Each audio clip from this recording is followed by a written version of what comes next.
جہالت کے پروردہ ایک شخص نے حضرت فاطمہ کے ساتھ نبی اکرم صلی اللہ علیہ وآلہ وسلم کی محبت کا عالم دیکھا تو حیرت زدہ ہو گیا۔ آنکھوں سے آنسو نکل آئے، سوچنے لگا، کس بے دردی سے میں نے اپنی پارے یہ جگر کو صرف دور جہالت کی عصبیت کی بنا پر زندہ درکو کر دیا۔ پھر نبی اکرم صلی اللہ علیہ وآلہ وسلم کے استفسار پر اپنی داستان بیان کرنا شروع کر دی۔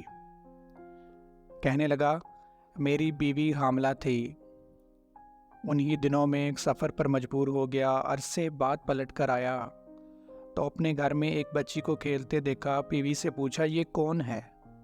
تو بیوی نے کہا، یہ تمہاری بیٹی ہے۔ اور پھر کسی نامعلوم خوف کے تحت التجا امیز لہجے میں کہا، ذرا دیکھو تو کس قدر بچی پیاری ہے، اس کے وجود سے گھر میں کتنی رونق ہے۔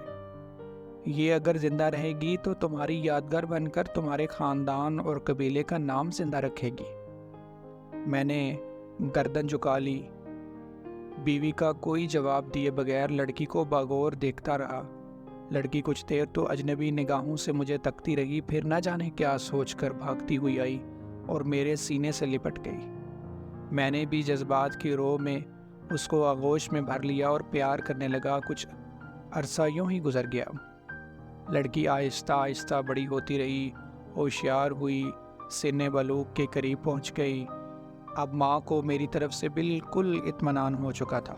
میرا رویہ بھی بیٹی کے ساتھ محبت امیز تھا۔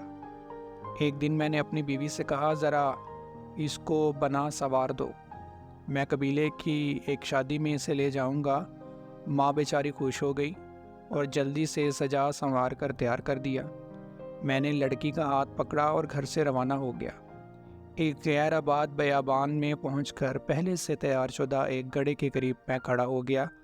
لڑکی جو بڑی خوشی کے ساتھ اچھلتی کودتی چلی آ رہی تھی، میرے قریب آ کر رک گئی اور بڑی معصومیت سے سوال کیا، بابا یہ گڑھا کیا ہے، کس کے لیے ہے؟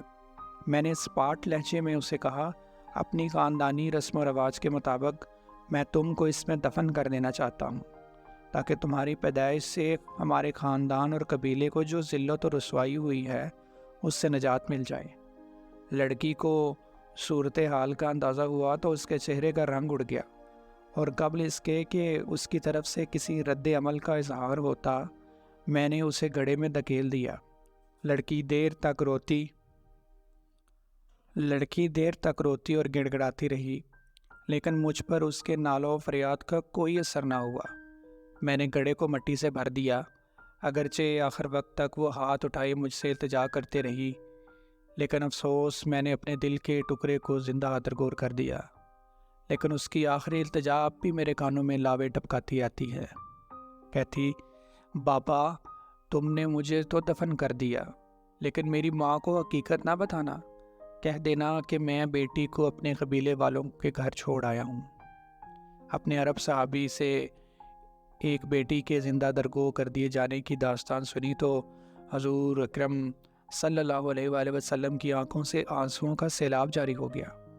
اس وقت نبی اکرم صلی اللہ علیہ وآلہ وسلم کی آغوش میں جناب فاطمہ سلام اللہ علیہا بیٹھی ہوئی تھی۔ ان کی آنکھوں میں بھی نمی نظر آئی۔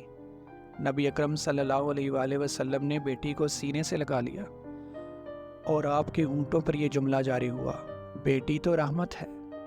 اور پھر آسمان کی طرف دیکھتے ہوئے فرمایا، میں فاطمہ کو دیکھ کر اپنے مشام جان کو بہشت کی خوشبو سے معطر کرتا ہوں۔ تو ناظرین گرامی، اپنی بیٹیوں سے پیار کریں۔ بیٹیاں اللہ تعالیٰ کی رحمت ہے، بیٹیوں سے ہی گھر کی جنت ہے۔ اللہ تعالیٰ ہمیں توفیق دے کہ ہم اپنی بیٹیوں کو اپنی جان سے زیادہ عزیز رکھیں اور انہیں پیار دیں۔ آمین۔